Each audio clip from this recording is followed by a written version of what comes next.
Eran las 10 de la mañana de un martes, el día más tranquilo de mi semana.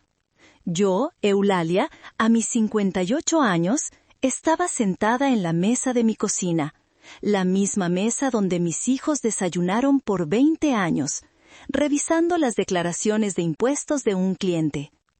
La cafetera zumbaba suavemente y yo disfrutaba del silencio, un lujo que me había costado conseguir. El teléfono sonó. Era Ximena, mi hija. Alondra, mi vecina, siempre me decía que Ximena, o Chime, como le decíamos, tenía la voz de un témpano de hielo, y hoy no fue la excepción. «Mamá», dijo, sin un saludo, sin una pizca de afecto, «necesitas desalojar la casa de inmediato». Me reí, pensando que era una broma de mal gusto, de las que a ella le encantaban. ¿De qué hablas, Jime? Estoy aquí, trabajando. ¿Qué clase de broma es esta? No es una broma, vieja. Mauricio y yo ya estamos en el aeropuerto, listos para irnos de México. Vendí la casa. Sí, la vendí. Ya no es tuya. Firmé los papeles hace una semana. Su voz era plana, casi aburrida, como si estuviera hablando del clima o de algo trivial. Ya no necesitas este dinosaurio de casa. Te enviaré un par de miles de pesos para que rentes algo pequeño. Adiós. Y con un seco clic, colgó. No hubo gritos ni discusión, solo ese sonido definitivo que cortaba la línea y, sentí, cortaba mi vida en dos. Me quedé con el auricular pegado a la oreja, el corazón martillándome en el pecho, convencida de que el estrés de mi trabajo finalmente me había hecho alucinar. Pero entonces, unos golpes fuertes, autoritarios, retumbaron en mi puerta principal. 2 oficiales uniformados estaban en el porche, con carpetas de manila impecables y rostros impasibles. Uno de ellos, un hombre alto de bigote pulcro, me extendió un sobre. «Señora Eulalia, tiene 24 horas para desalojar la propiedad. Esto es una orden judicial de desalojo. La venta ya se cerró y los nuevos dueños exigen tomar posesión de inmediato». Tomé los papeles con los dedos tiesos, sintiendo el frío del papel. Las palabras en negritas bailaban frente a mis ojos. Aviso de desalojo, orden judicial, venta finalizada. Escuché el resto de su explicación, pero el significado ya se me estaba metiendo en los huesos como agua fría. Mi casa, mi refugio de 20 años, con sus recuerdos, sus grietas en las paredes, y ese aroma a café y a pino encerado, ya no era mío. Había sido arrancada de mí por la única persona que se suponía debía amar y proteger. Cuando los oficiales se fueron, sellando el portón con cinta amarilla que decía «propiedad vendida», mis manos estaban entumecidas. Pero en mi mente, una voz tranquila comenzó a hablar. «No te hundas, Lali. No has dicho tu última palabra». Llamé a mi amiga Florinda. Ella era mi ancla, una abogada retirada, la única persona que conocía mi vida financiera con tanto detalle como yo. Su voz, siempre profunda y resonante, era lo único que me impedía desplomarme. «Florinda, Ximé vendió la casa, me lo dijo por teléfono, y ahora la policía me acaba de dar una orden de desalojo. ¿Qué hago?». Las palabras salieron ahogadas. Hubo un silencio largo del otro lado. «Lali, ¿qué hizo qué? Mantén la calma. Dime, ¿tienes a la mano la copia de ese testamento que me mostraste hace años?». Esa pregunta me transportó inmediatamente a lo que yo llamaba el Museo de la Ingratitud, una galería mental de todos los agravios y desdenes que Ximena me había infligido. Para Ximena, yo era la vieja contadora freelance que solo calculaba impuestos para las viejas de la colonia. Ella siempre había vivido bajo la premisa de que todo lo que teníamos era por herencia de su padre, mi difunto esposo, y que por lo tanto le pertenecía por derecho. Recuerdo la vez, hace unos 5 años, que Jimena y su entonces novio, Mauricio, un broker inmobiliario de mirada astuta y sonrisa demasiado grande, llegaron pidiendo ayuda. Jimena había gastado $10,000 USD en viajes a Cancún y ropa de marca con su tarjeta de crédito. La deuda era insostenible. «Mamá, si no pagas, iré a buró de crédito y mi vida se arruinará», había chillado Jimena. Mauricio, con su traje ajustado, me había dicho con condescendencia: «Señora Eulalia, usted tiene esa casa, y con las inversiones de su difunto esposo, ¿qué le cuesta ayudarnos? Es su hija, después de todo». Yo, con mi débil corazón de madre, había liquidado esa deuda. El dinero, sin embargo, no venía de ninguna inversión mágica del difunto. Venía de mis propios ahorros, de horas interminables como contadora, donde calculaba hasta el último centavo de mis clientes. Nunca me lo agradeció. Más tarde, ese mismo año, perdí un contrato muy lucrativo con una constructora porque Jimena se sintió enferma por 3 días, obligándome a cuidarla. Cuando se recuperó, estaba perfectamente bien. Cada éxito mío era ignorado, cada error magnificado. Cuando finalmente obtuve mi certificación de auditora fiscal, Jimena solo dijo: «Qué bueno, al menos ya no pareces tan aburrida». Yo no era la madre exitosa con una carrera brillante, sino la madre invisible, el cajero automático que se podía ignorar y vaciar a voluntad. Y ahora, el último acto de ingratitud, mi hogar, mi santuario, mi paz, a mis espaldas, sin un atisbo de remordimiento, con esa frialdad que la caracterizaba. Ella y Mauricio debían estar celebrando en la sala de espera del aeropuerto, pensando que me habían dejado en la calle, sola y sin recursos.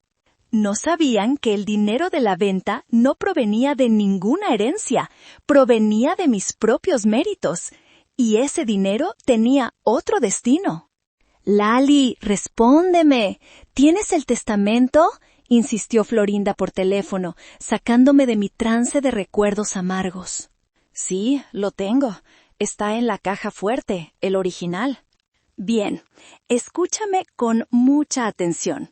Cuando tu esposo, que en paz descanse, falleció, él te dejó la casa a ti, ¿verdad?» «Sí, pero también dejó a Jimena como heredera universal de todos los demás bienes. Ella siempre creyó que también era la dueña de la casa, y yo no la corregí». «Ahí está el detalle, mi querida amiga», me interrumpió Florinda, con un tono que ahora era casi de emoción.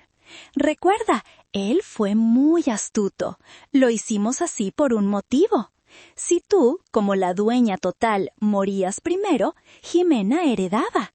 Pero en vida, mientras tú estés viva, hay una cláusula de usufructo vitalicio registrada en las escrituras.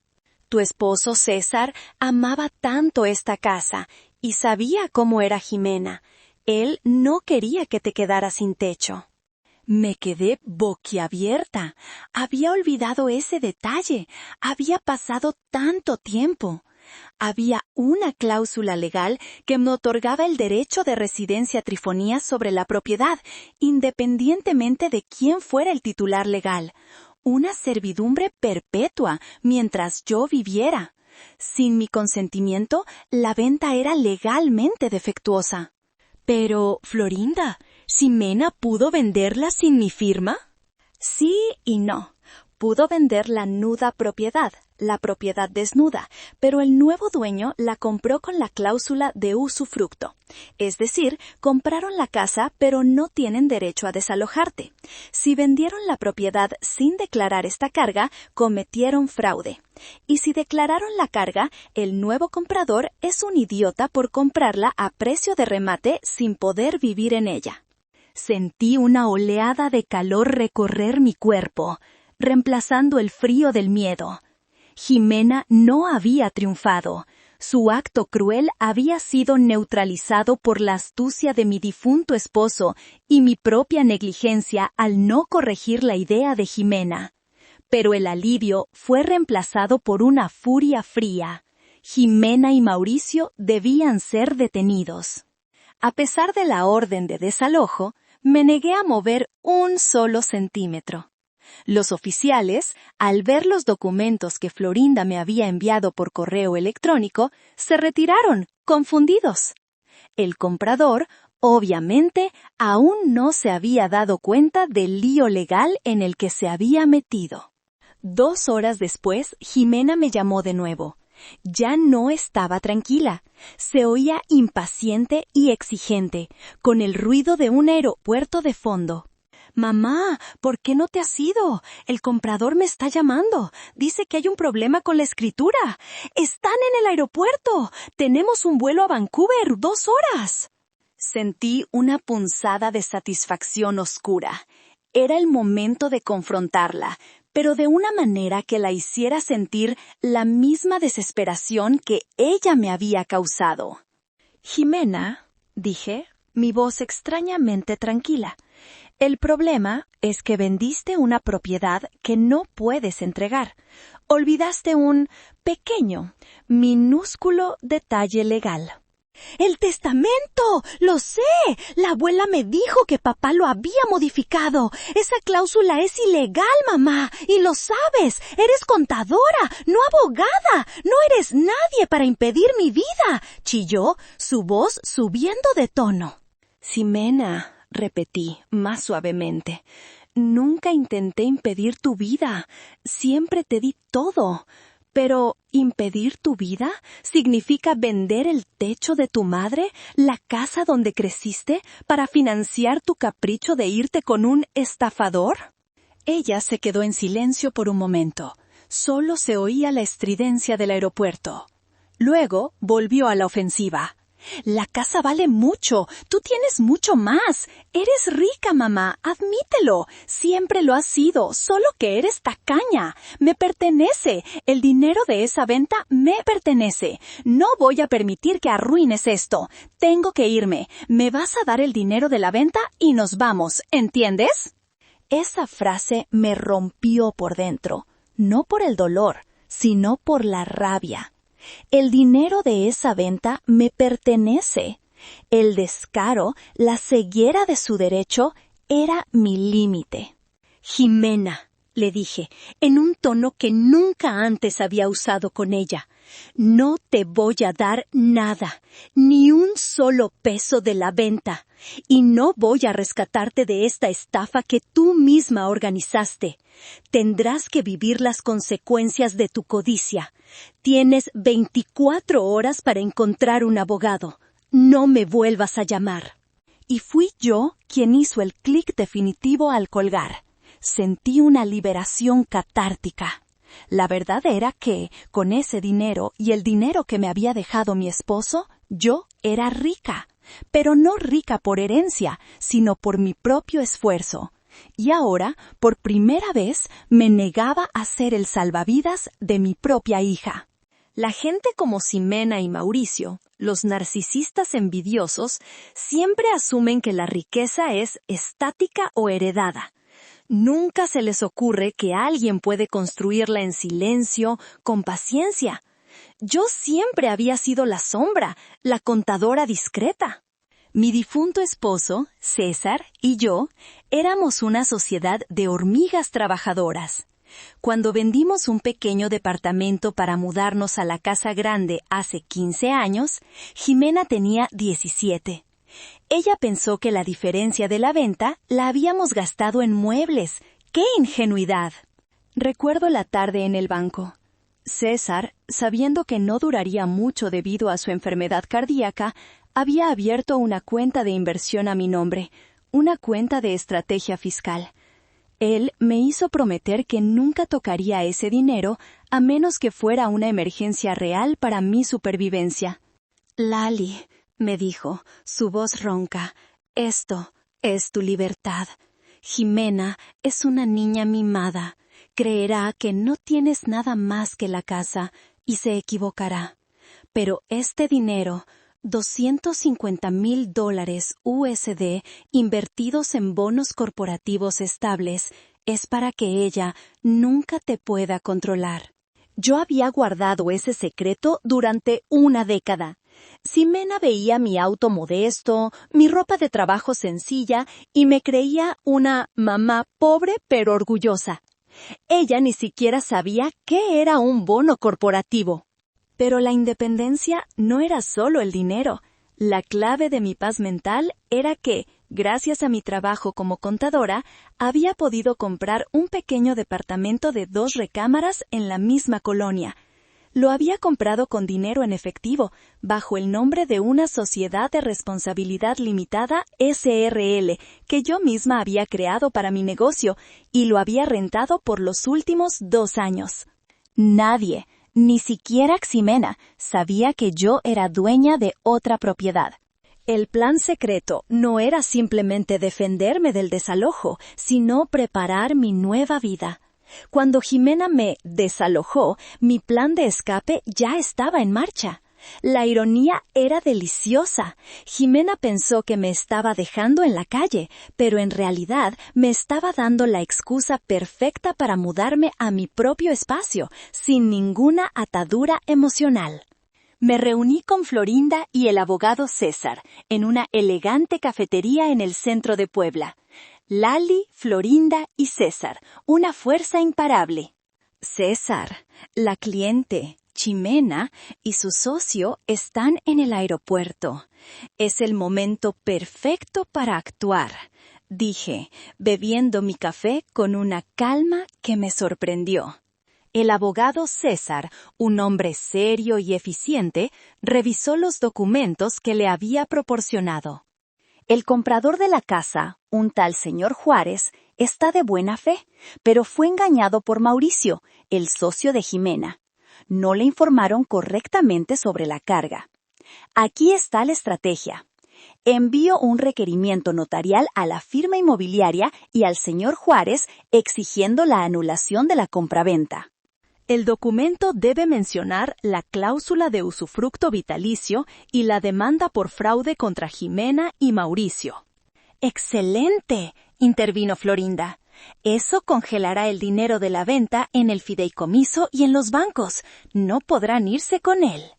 Y mi segunda instrucción, dije, sintiendo el verdadero poder por primera vez, es que la demanda de fraude sea lo más pública posible.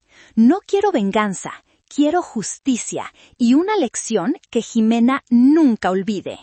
Que se sepa que no se puede pisotear a una persona mayor en México y salirse con la suya. Esa tarde me dediqué a empacar. No eran las 24 horas que Ximena había dado, sino mi propia decisión.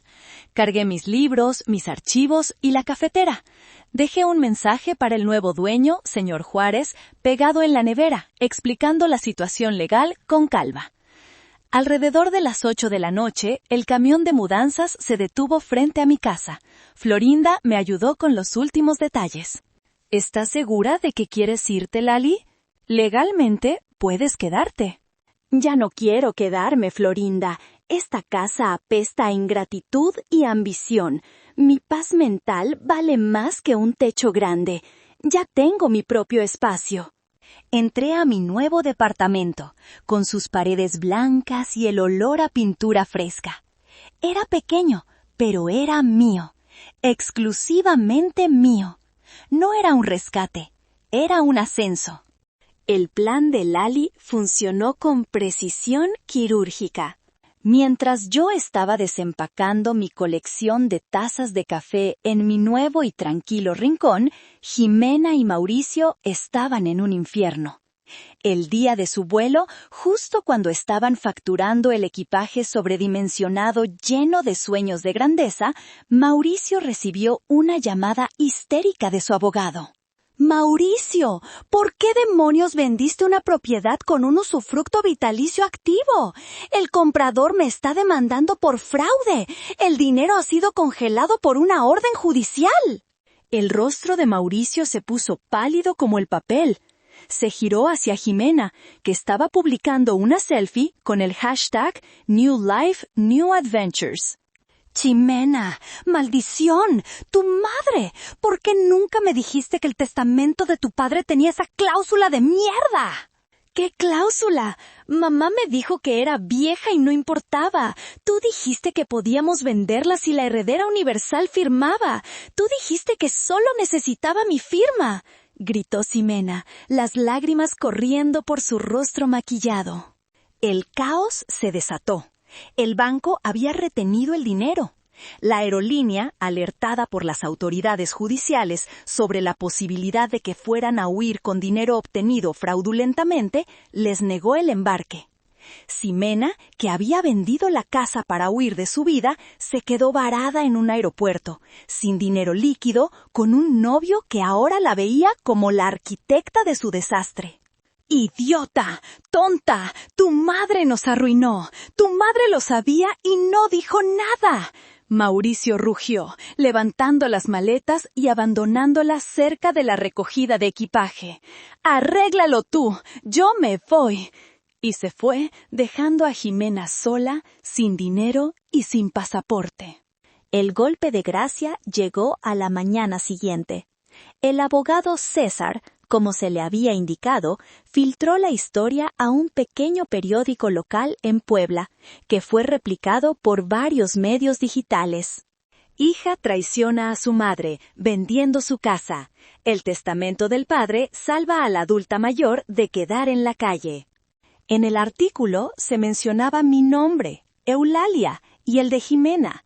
Me describían como una contadora respetada que había sido víctima de un intento de despojo por parte de su propia hija y su socio. Lo más importante, se detallaba el usufructo vitalicio, creando un aura de justicia legal. Para Jimena, el dinero y la huida eran lo más importante.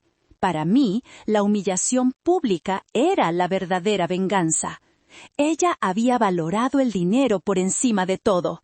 Ahora perdía su reputación, su activo más preciado en el mundo de apariencias que había construido. Los monos voladores, the Flying Monkeys, mis primos, tías y la ex suegra de Jimena, inmediatamente se pusieron en acción. Recibí una docena de mensajes de texto, todos exigiéndome que detuviera la demanda y salvara a Jimena de la vergüenza. Eulalia, ¿cómo puedes hacerle esto a tu propia hija? ¡Eres una bestia! ¡Dios te castigará! Mi respuesta a todos fue un simple silencio. Por primera vez entendí que no necesitaba defenderme. Mi paz mental valía más que su aprobación.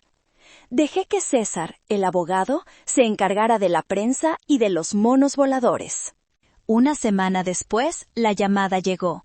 Ya no era desde el aeropuerto, sino desde un número desconocido de celular. «Mamá, por favor, rescátame. Estoy en un hotel barato. Me robaron mi equipaje. Mauricio me estafó. Se llevó lo poco que me quedaba. Te lo juro, no sabía que era ilegal vender la casa». Su voz ya no era fría. Era un gemido desesperado, cargado de lágrimas y mocos. Sentí una punzada en el corazón. Mi hija, rota y miserable. Pero inmediatamente el recuerdo de su voz diciéndome «vendí la casa, adiós», me regresó a la fría realidad. «Jimena», dije, mi voz aún baja y controlada, «dijiste que el dinero te pertenecía. Dijiste que yo era una tacaña. Te dije que no eras nadie para impedirme la vida. ¿Por qué me llamas ahora?» «Lo necesito. Necesito dinero para volver, para pagar el abogado. Me demandaron. Por favor, no seas tan cruel». ¿Cruel? Cruel es vender el techo de tu madre para irte de fiesta con un estafador. Cruel es humillarme públicamente por ser solo una contadora. La venta se ha anulado. La casa es mía, pero tú y Mauricio enfrentarán cargos por fraude al comprador y al notario. Ximena sollozó, incapaz de articular una palabra. Aproveché ese silencio para darle el golpe final. Déjame refrescarte la memoria, Ximena. El testamento de tu padre se establece un usufructo vitalicio a favor de Eulalia, con el derecho expreso e irrenunciable a la habitación. Dicha carga no podrá ser eliminada en vida del usufructuario, y cualquier venta de la nuda propiedad realizada sin el consentimiento expreso y por escrito del usufructuario será considerada un acto de mala fe, nulo de pleno derecho, y dará lugar a las acciones penales y civiles correspondientes. Le leí la jerga legal lenta y deliberadamente. Ximena se quedó en silencio total. Ella, la lista, había sido vencida por su propio ego y por la meticulosidad de su padre y mi silencio. Yo colgué, cerrando el capítulo más doloroso de mi vida con un suspiro profundo. Los siguientes 6 meses fueron un proceso legal lento pero decisivo. La venta se anuló, el señor Juárez recuperó su dinero, y Ximena y Mauricio fueron procesados por fraude. Mauricio huyó del país, confirmando su estatus de estafador. Ximena, sin pasaporte y con una orden de no salir del estado, tuvo que enfrentar la música. Yo estaba en mi nuevo departamento, remodelándolo. Ya no brincaba cada vez que sonaba el teléfono. Había encontrado mi propio espacio. Mi paz. Era contadora, no salvadora. Una tarde, Ximena me llamó. Su voz estaba más firme y menos melodramática. «Encontré trabajo», dijo. «Recepcionista en una empresa de logística. No es gran cosa, pero es algo». «Eso es bueno», respondí, y lo decía en serio. Dudó. «La demanda sigue en pie. Mi abogado dice que podría tomar meses». «Lo sé, estoy manejándolo», le contesté. No hubo petición de dinero esta vez, ni rastro del tono de derecho que solía teñir sus palabras. Hablamos unos minutos más, cosas pequeñas, el tipo de conversación que no habíamos tenido en años. Yo había trazado mi línea y la había mantenido. Decidí pagar los gastos de su defensa legal básica, el mínimo para que se parara sin dejar que me hundiera con ella. El resto era suyo para cargar. Esa semana me reuní con Florinda. Ella me preguntó cómo iban las cosas con Ximena.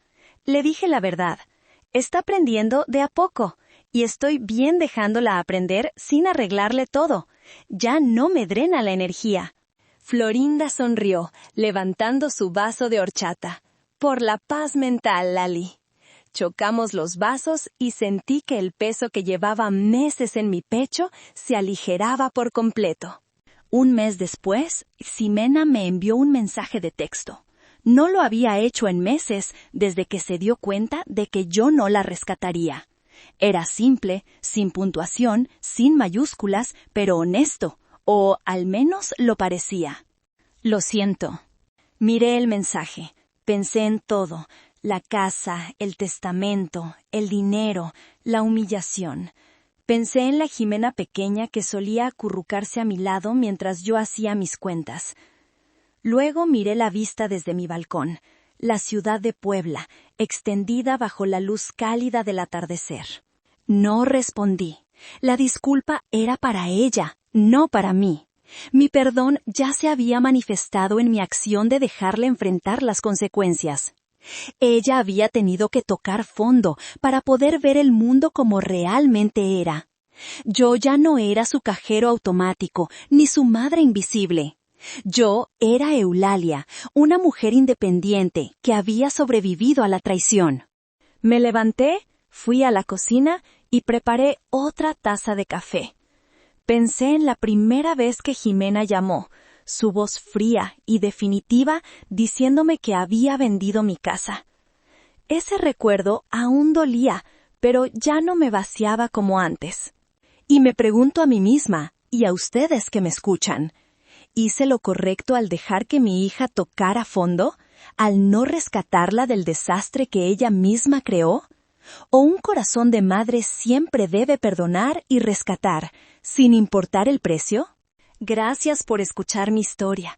Si te has sentido identificado con la traición familiar o la lucha por la independencia, déjame un comentario y suscríbete a mi canal para más relatos de la vida real.